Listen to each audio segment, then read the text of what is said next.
เจ้าหน้าที่บุกเข้าจับเครือข่ายลักลอบค้าขายสัตว์ป่าห่วงห้ามพร้อมกับยึดของกลางจำนวนหลายที่แขวงบริคำไส่ Time to share สัมผัสการเดินทางแบบใหม่ไปกับ migula.com สวัสดีท่านผู้ชมกลับมาพบกับรายการTime to Share สำหรับหัวข้อข่าวที่เราอยากจะนำเสนอในวันนี้ก็คือเกี่ยวข้องกับเรื่องของการลักลอบค้าขายสัตว์ป่าซึ่งว่าเจ้าหน้าที่ได้บุกเข้าไปจับในขณะที่กำลังมีการขนส่งซึ่งว่ายึดของกลางได้จำนวนหลายที่แขวงบริคำไส่ตามการชี้นำของรัฐมนตรีกระทรวงป้องกันความสงบและกรมใหญ่ตำรวจในวันที่ 16 สิงหาคม 2026 เวลา 13:15 นาทีเจ้าหน้าที่กรมตำรวจสิ่งแวดล้อมสังกัดกรมใหญ่ตำรวจได้ประสานกำลังกองประชาการปกส.แขวงบริคำไส่และแผนกตำรวจสิ่งแวดล้อมปกส.แขวงบริคำไส่เข้าปฏิบัติการมั่งคดีลักลอบซื้อขายสัตว์ป่าและก็ครอบครองชิ้นส่วนสัตว์ป่าห่วงห้ามอยู่ในรีสอร์ทโนนสวรรค์บ้านพลเจริญคุมพลงามเมืองปากกดิ่งแขวงบริคำไส่จากการกดค้นเจ้าหน้าที่สามารถควบคุมตัวผู้ต้องสงสัยเป็นชาวต่างประเทศ1 คนที่เชื่อว่ามีส่วนเกี่ยวข้องกับเรื่องของเครือข่ายลักลอบค้าขายสัตว์ป่าห่วงห้ามพร้อมทางกดยึดของกลางได้เป็นจำนวนหลายในนั้นประกอบมีวัตถุที่ขายคืองาสร้างรวมน้ำหนักทั้งหมดแม่น 1,755.6 กิโลกรัมซากสัตว์ที่ขายคือเสือดำจำนวน2 ตัวน้ำหนักรวมเป็น 45.5 กิโลกรัมพร้อมทั้งสิ้นส่วนของสัตว์ป่าห่วงห้ามประเภทอื่นๆอีกหลายรายการนอกจากนั้นยังได้กดยึดรถใหญ่อีก2 คันที่คาดว่าใช้ในการก่อเหตุของกลางที่กดยึดได้ทั้งหมดได้ถูกนำส่งไปกวดพิสูจน์อย่างละเอียดเพื่อยืนยันสนิทและแหล่งที่มาของสินส่วนสัตว์ป่าพร้อมทั้งนำไปเป็นหลักฐานในการดำเนินคดีตามกฎหมายด้วยปัจจุบันคดีดังกล่าวอยู่ในขั้นตอนของการสืบสวนสอบสวนเจ้าหน้าที่กำลังเร่งขยายผลการสืบสวนเพื่อติดตามหาผู้ร่วมขบวนการและเครือข่ายที่เกี่ยวข้องให้มารับโทษตามระเบียบกฎหมายอย่างเข้มงวดอันนี้คือในของข่าวนอกคือการฆ่าสินส่วนสัตว์ป่าห่วงห้ามหรือว่าไก่สูญพันธุ์นี่เป็นสิ่งที่ผิดกฎหมายสำหรับทุกประเทศอยู่ในโลกอยู่แล้วก็คือมีการเกิดห้ามเพราะว่ามีการอนุรักษ์ไว้สินส่วนสัตว์ป่าส่วนใหญ่มักได้มาจากแถบแอฟริกาหรือว่าประเทศใดก็ได้ที่กฎหมายคุ้มครองสัตว์ป่าเขาจะอ่อนแอซึ่งว่าส่วนใหญ่จะมาจากทั้งประเทศที่มันแห้งแล้งแต่ว่ามีสัตว์ป่าค่อนข้างที่จะหลายเนาะบัดนี้มาต่ออีกข่าวนึงก็คือประชาชนมอบหมีควายที่ว่าซื้อน้ำหวานให้แก่ศูนย์ช่วยเหลือหมีเพื่อนำไปฟื้นฟูบำบัดสุขภาพและก็มีการพิจารณาเพื่อปล่อยคืนสู่ธรรมชาติหลังจากที่ว่าถูกเลี้ยงในกรงมานาน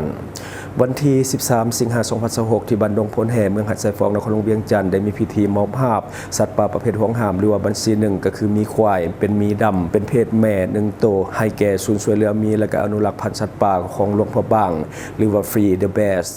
มีควายตัวดังกล่าวชื่อว่าน้ำหวานมีน้ำหนักก็คือ100 กิโลกรัมซึ่งผ่านมาแม่นอยู่ในการครอบครองของนางจีราทิพย์จันทปัญญาโดยผู้เกี่ยวได้ให้ข้อมูลว่าได้พบมีตัวนี้ก็คือจากประชาชนอยู่ในแขวงหลวงน้ำท่าที่นำมาวางขายจึงได้รับซื้อมาเลี้ยงและตั้งชื่อให้ว่าน้ำหวานแต่ด้วยความตื่นตัวและก็มีจุดประสงค์อยากจะมีส่วนร่วมในเรื่องของการปกปักรักษาและก็คุ้มครองสัตว์ป่าห่วงห้ามนางจีราทิพย์จึงได้แจ้งเจ้าหน้าที่และสมัครใจมอบมีตัวดังกล่าวให้แก่ทางศูนย์ช่วยเหลือมีเพื่อนำไปฟื้นฟูบำบัดสุขภาพและก็พิจารณาเพื่อที่จะปล่อยคืนสู่ธรรมชาติในขั้นตอนต่อไปผลการกดกระเบื้องต้นพบว่ามีที่ซื้อน้ำหวานมีสุขภาพแข็งแรงดีเจ้าหน้าที่ยังได้เน้นหนักถึงความสำคัญของการสร้างความเข้าใจให้แก่ประชาชนในเรื่องของการมีส่วนร่วมปกปักรักษาสัตว์ป่าและการปฏิบัติตามกฎหมายเพื่อบ่ให้มีการล่าหรือว่ามีการครอบครองสัตว์ป่าห่วงห้ามโดยผิดกฎหมายในอนาคตอันนี้คือในของข่าวเนาะการลักลอบเลี้ยงสัตว์ป่าห่วงห้ามหรือว่าไก่สูญพันธุ์เป็นสิ่งที่ผิดกฎหมายสำหรับทุกประเทศอยู่แล้วมีสัตว์บางชนิดที่สามารถเลี้ยงได้เนาะก็คือสัตว์ป่านะมันมีบางชนิดเท่านั้นที่สามารถเลี้ยงได้แต่ว่าต้องเฮ็ดขั้นตอนให้มันถูกต้อง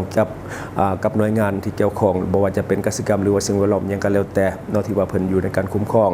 และการเลี้ยงสัตว์ใหญ่เนาะแบบมีควายมันเป็นอย่างที่อันตรายสำหรับตัวคนเลี้ยงและก็คนที่ว่าอยู่ใกล้เคียงถ้าว่าสถานที่บ่เอื้ออำนวยกงบ่ดีหรือว่าสถานที่คับแคบเกินไปและมันมีมื้อนึงที่มันหลุดออกมามันจะเป็นอันตรายสำหรับคนที่ว่าอยู่ใกล้เคียงเพราะว่ามันเป็นสัตว์ใหญ่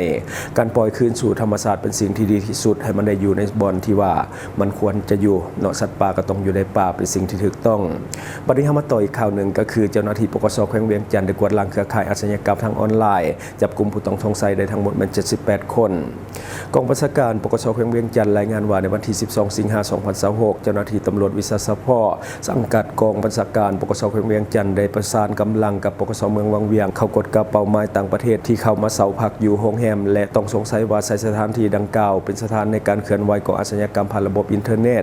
การปฏิบัติงานในการกวดคนโรงแรม2แห่งในเขตเมืองวังเวียงและแขวงเวียงจันทน์จากการกวดสอบพบผู้ต้องสงสัยชาวต่างประเทศรวมทั้งหมดมัน78คนในนั้นเป็นเพศหญิง5คนโดยประกอบมี2สัญชาติก็คือสัญชาติจีนมัน77คนและสัญชาติมาเลเซีย1คนนอกจากนั้นเจ้าหน้าที่ยังได้กวดพบว่าผู้ต้องสงสัยทั้งหมด78คนบ่สามารถที่จะแสดงหนังสือผ่านแดนหรือว่าพาสปอร์ตได้พร้อมกันนั้นยังได้กวดยึดอุปกรณ์อิเล็กทรอนิกส์ที่คาดว่าใช้ในการกระทำผิดประกอบมีโทรศัพท์มือถือจำนวน170เครื่องคอมพิวเตอร์โน้ตบุ๊ก41หน่วย iPad 7หน่วยคอมพิวเตอร์ตั้งโต๊ะ1หน่วยแล้วก็ MacBook mini ก็คือจำนวน58หน่วยหลังจากการกดค้นเจ้าหน้าที่ตำรวจวิสาสะเพาะได้ควบคุมตัวผู้ต้องสงสัยทั้งหมดพร้อมกับของกลางเพื่อนำไปดำเนินการสืบสวนสอบสวนตามขั้นตอนของกฎหมายต่อมาในวันที่17สิงหาคม2026ภายหลังสำเร็จการกดกากองบัญชาการปกสแขวงเวียงจันทน์ได้นำตัวผู้ต้องสงสัยทั้งหมด78คนไปควบคุมตัวอยู่ที่ศูนย์หลัก62เพื่อที่จะดำเนินการสืบสวนและดำเนินคดีตามกฎหมายต่อไป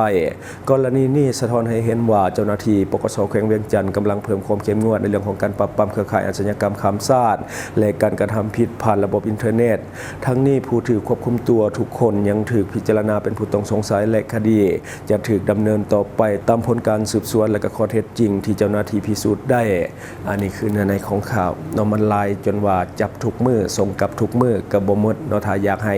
การปราบปรามมันมีประสิทธิภาพไวขึ้นเนาะควรจะมีรางวัลตอบแทนให้กับผู้ที่ว่าแจ้งเบาะแสเนาะเพราะว่าชาวบ้านที่เขาอยู่ใกล้กับพวกสแกมเมอร์ในส่วนใหญ่นี่เขาฮู้หมดแต่ว่าเขาบ่แจ้งซื่อๆเนาะเพราะว่าคนพวกนี้มันก็จะเข้าๆออกๆแล้วมันก็จะรวมตัวกันหลายมันก็ต้องมีการซื้ออยู่คือกินซื้อนั่นซื้อนี่ก็คนที่อยู่ใกล้เคียงฮู้หมดนั่นแหละแต่ว่าเขาบ่แจ้งแต่ถ้าว่ามีรางวัลให้นี่คาดว่าหลายคนก็น่าจะแจ้งเนาะและการปราบปรามนี่มันจะไวขึ้นแล้วก็มีประสิทธิภาพหลายขึ้นอย่างแน่นอนบัดนี้เฮาขอฝากเนาะสำหรับท่านใดที่ว่ามีแผนจะเดินทางเข้ามาท่องเที่ยวสปป.ลาวในช่วงนี้ถือว่ากำลังดีเพราะว่าแหล่งท่องเที่ยวกำลังกลับมาคึกคักแต่ว่าอย่าลืมเราศึกษาข้อมูลก่อนที่จะเข้ามาเพื่อป้องกันเรื่องของมิจฉาชีพที่จะเอาเปรียบท่านหากท่านมีข้อมูลบ่เพียงพอ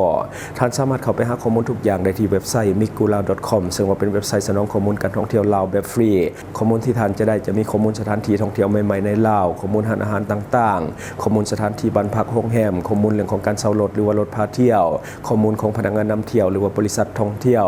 สำหรับการลงทะเบียนจะมีอยู่3รูปแบบลงทะเบียนโดยเบอร์โทรศัพท์ลงทะเบียนโดยอีเมลลงทะเบียนโดย Facebook สำหรับท่านที่ว่ายังลงทะเบียนบ่เป็นกดเข้าเบิ่งลิงก์ในคอมเมนต์ของเราได้เลยและทั้งหมดก็คือสิ่งที่เราเก็บมาเล่าสู่ฟังหวังว่าท่านจะได้รับสาระดีๆสำหรับท่านที่ว่าเบิ่งรายการเราอยู่คิดเห็นจะได้กับสิ่งที่มานำเสนอไปก็อย่าลืมฝากไว้ภายใต้คอมเมนต์ของเราและเขาเจ้าจะเข้าไปอ่านด้วยตนเองขอขอบใจอยู่เมืองลาวใช้แต่เงินกีบลาวและส่งเสริมผลิตภัณฑ์ภายในเพื่อลดพรการนำเข้าสินค้าและแก้ปัญหาเงินตา Subscribe for more video.